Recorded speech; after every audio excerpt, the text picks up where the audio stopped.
Well, good morning, everyone. Thanks so much for joining us here on this Friday morning on Up with KREM. I'm Channing Curtis. Meteorologist Thomas Patrick is joining us from the Weather Center this morning. And Thomas, if I sound excited, it's because I am. I'm so happy about the weather this weekend, but not just this weekend. Yesterday was absolutely gorgeous as well. Jenny, I haven't seen you smile ear to ear like that in a while. Since the last time it was this warm and sunny. Exactly. You know what? That's exactly right, Channing. And it has been wonderful weather most of this week, and our temperatures just keep climbing and climbing. Are we ready for the summer season at this point? Well, I hope you are, because that's what the weather is going to be in store for us for these next few days. Even right now, that is not bad. I'll let you in on a little secret. I actually did not wear my coat to work today because it's already in the 50s. The sun is already out, and it's going to be so warm this afternoon. Now, there are still a few cool spots, so you might need a jacket at Deer Park and Sandpoint. It is still in the upper 30s there, but we have lots of 50s out there, 55 in Ritzville and even 50 degrees in Grand Coulee. But for this Mother's Day Sunday, I have 83 for the high, but looks like we'll be in the 80s for at least the next 3 days locally. Well, let's take a look at traffic conditions right now at 6:02. We're taking a live look at I-90 and US 2 going towards the airport here in Spokane. Now, no traffic issues right now to report. Not even a lot of cars out right now at just after 6 this morning. Of course, we'll continue taking a look at these traffic cameras all morning long. And of course, we'll keep you updated on if anything changes. Today, President Biden will be making his first stop in Seattle since 2022. The president is expected to attend a pair of private campaign fundraising events. His visit comes as polls show a loss of support on both sides over his handling of the Israel-Hamas war. I know that the sentiment amongst all of us, me included, is that we are extremely disappointed to see that Biden is continuing to pursue his presidential campaign despite the genocide of Palestinians in Gaza. The White House has not confirmed what time the president will land, but a flight restriction will take effect at SeaTac starting at 5:15 this evening. Security protocols require the airport to stop all air traffic at least a half an hour before Air Force One arrives. Spokane Valley City Council member Al Merkel will keep his seat. In March, accusations surfaced that Merkel abused and harassed city employees. Now, investigators interviewed dozens of people, but they finally decided that Merkel has a pattern of disrespectful and intimidating behavior towards city staff. But ultimately, the investigator said that Merkel violated the city's governance manual, but he is now cleared of any legal wrongdoing. I have taken the steps of providing a separate workspace for Councilmember Merkel that is away from most city employees. It is clearer than ever that this entire investigation has been nothing more than an ineffective council member and city bureaucrat who have been plotting since before I came to office to fight my valid questions. Merkel says this investigation was a waste of time and money. Now, KREM 2 did ask the city of Spokane Valley just how much this independent investigation cost taxpayers, and they say they're still waiting for the invoice. In the meantime, the Spokane City Council voted to approve removing the community safety levy from the upcoming August ballot following a request from Mayor Lisa Brown's office. Mayor Brown announced the levy last month to address the city's $50 million budget deficit. But now she says it's best to postpone the levy as the city is performing the mid-year budget review. The mayor says she still believes the city needs it, but wants to take more time to make sure that the community understands the implications of it passing or failing.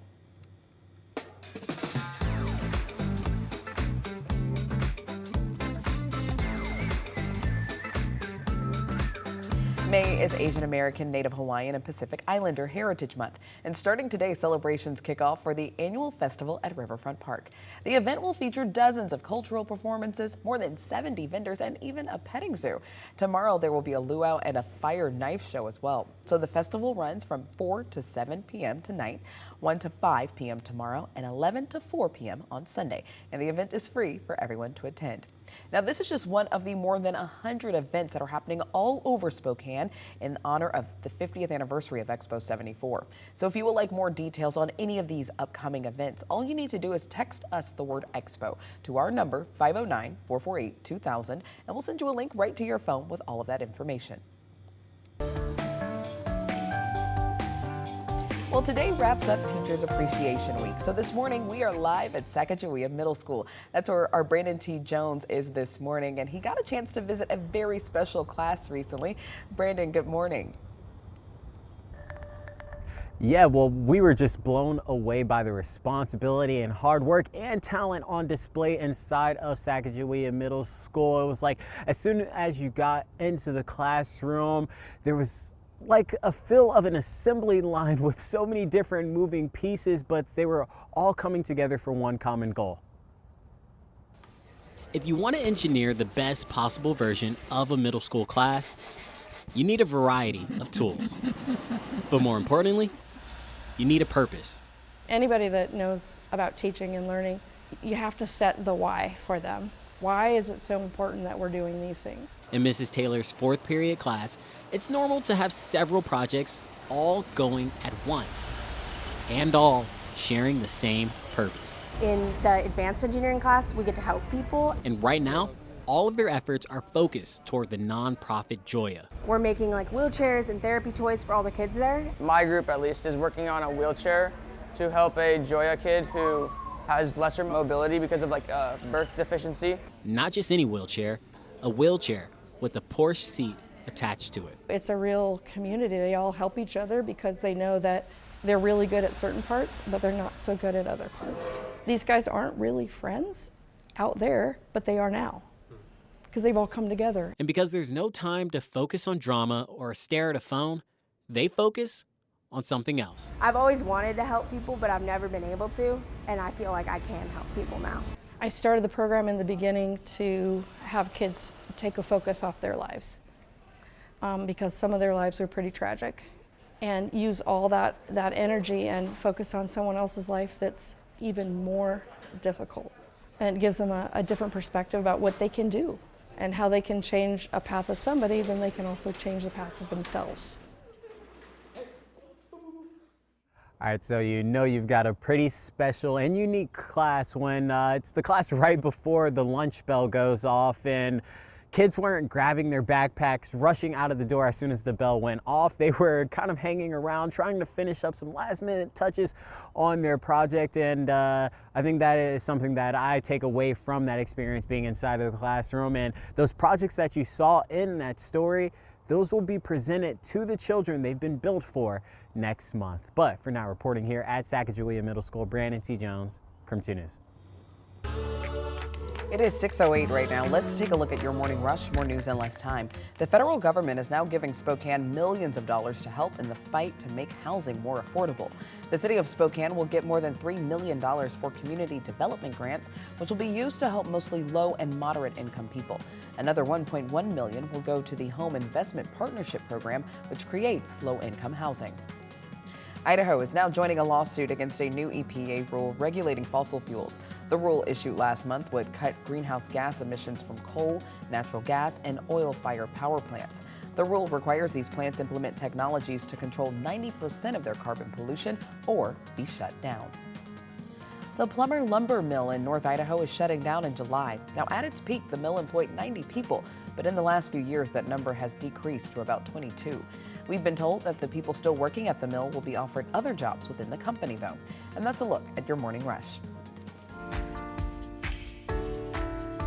Well, Thursday, the KREM Cares Big Book giveaway kicked off at a local Spokane elementary school. And Tim Thomas and I were able to deliver 500 books to Linwood Elementary in North Spokane. You're all getting a book! Yeah! Oh my goodness, we had so much fun. I have to say, this is one of my favorite events that KREM Cares does. Of course, the Big Book giveaway is all part of our effort at KREM 2 to get all of our students reading and, of course, to provide more access to learning opportunities. Yesterday was just the first school of 4 that will be visited this month. By giving them some choice today and that they could choose their book, they're going to go home and say, I chose this book, read it to me, or I want to read this book because I chose it. Oh my goodness, they were so excited. And I had a kiddo come up afterwards and he said, does that mean that the books out there, that they're free, that I get to take one home? And so yes, they're tickled pink. Oh my goodness, they were so adorable and so sweet and excited and appreciative of their new books. I got a chance to read to one of the classes there at Linwood, and they could not wait to open up that book. Now, the KREM Cares Big Book Giveaway is in partnership with BECU. They actually paid for 2,000 books for local schools this month. And we also want to give a thank you this morning to Nom Nom, as they're providing students with a coupon for a free sweet treat this summer as well. The KREM Cares Big Book Giveaway will visit our second school next Thursday, but if you want us to come to your school, there is still time for you to nominate your school for the Big Book Giveaway. All you have to do is visit our website, krem.com, to enter. It was so heartwarming to see the kids and their eyes glow when they picked out their own book that they don't have to return back to the library. No, they own that one. Great to see that. Okay, weather-wise, actually pretty nice out here. The sun just hitting my shoulder here at the Outdoor Weather Center, and it feels a lot warmer on my right side here. And we do have all clear skies overhead, all blue skies from our Outdoor Weather Center at the moment. And here we go. Temperatures up to about 80 degrees for the first time this year. I haven't looked back at the last time it was 80 degrees, but let's just enjoy it while it's here today, tomorrow, and for this Mother's Day on Sunday. These next 3 days in a row, all in the 80s. Easily our warmest stretch of weather, but next week is no slouch either. Highs will likely still stay in the 70s. So we'll show you the weather pattern that'll be responsible for this prolonged stretch of weather. That plus your Northern Lights forecast is all coming up in a few minutes.